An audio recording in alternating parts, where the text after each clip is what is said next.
সবাইকে স্বাগতম জানিয়ে শুরু করতে যাচ্ছি আমাদের আজকের এপিসোড। বিভিন্ন রকম গভর্নমেন্ট জব সার্কুলার নিয়ে আমরা এই চ্যানেলে আলোচনা করে থাকি। সুতরাং আপনি যদি জব খুঁজছেন এমনটি হয়, এই চ্যানেলটি আপনার জন্য। চলুন দেখে নেওয়া যাক আজকের জব সার্কুলার। আজকে আমরা বাংলাদেশ রপ্তানি প্রক্রিয়াকরণ এলাকা কর্তৃপক্ষ অর্থাৎ ইপিজেড এর জব সার্কুলার নিয়ে আলোচনা করব।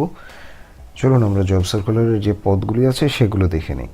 প্রথমেই যেটি আছে সেটি হচ্ছে মেডিকেল অফিসার, সর্বোচ্চ বয়স 32 বছর, 22/1/2019 তারিখে MBBS ডিগ্রি সহ BMDC এর রেজিস্ট্রেশন প্রাপ্ত হতে হবে। দ্বিতীয় যেটি আছে সেটি হচ্ছে রিসেপশনিস্ট কাম ডাটা এন্ট্রি অপারেটর, নারী হতে হবে, 12,500 টাকা থেকে 30,230 টাকা পর্যন্ত বেতন, বয়স সর্বোচ্চ 30 বছর, স্নাতক ডিগ্রি সহ সংশ্লিষ্ট কাজে 3 বছরের অভিজ্ঞতা থাকতে হবে। এরপরে আছে ড্রাইভার অর্থাৎ গাড়ি চালক, 9,300 টাকা থেকে বেসিক বেতন শুরু, 30 বছর বয়স, জিএসসি অষ্টম শ্রেণী পাস এবং লাইসেন্স প্রাপ্ত হতে হবে। আবেদনের নিয়মাবলী এবং সর্বশেষ তারিখ আমি বলে দিচ্ছি। আগামী 22/1/2019 তারিখের মধ্যে অর্থাৎ 22শে জানুয়ারি 2019 তারিখের মধ্যে মহাব্যবস্থাপক, মংলা রপ্তানি প্রক্রিয়াকরণ এলাকা, মংলা বাগেরহাট এই ঠিকানায় লিখিত দরখাস্ত পৌঁছাতে হবে।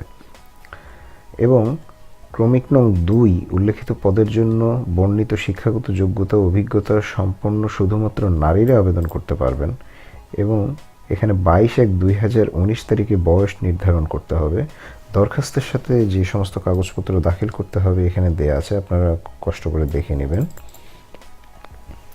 এবং সর্বশেষ যেটি সেটি হচ্ছে 1 নং পদের জন্য 500 টাকা এবং 2 ও 3 নং পদের জন্য 300 টাকা মূল্যমানের পে অর্ডার ব্যাংক ড্রাফট দরখাস্তের সঙ্গে সংযুক্ত করতে হবে।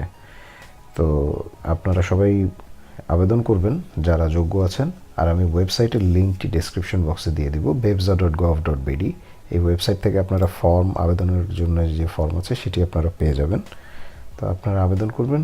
ভালো থাকবেন, সুস্থ থাকবেন। বিদায় নিচ্ছি।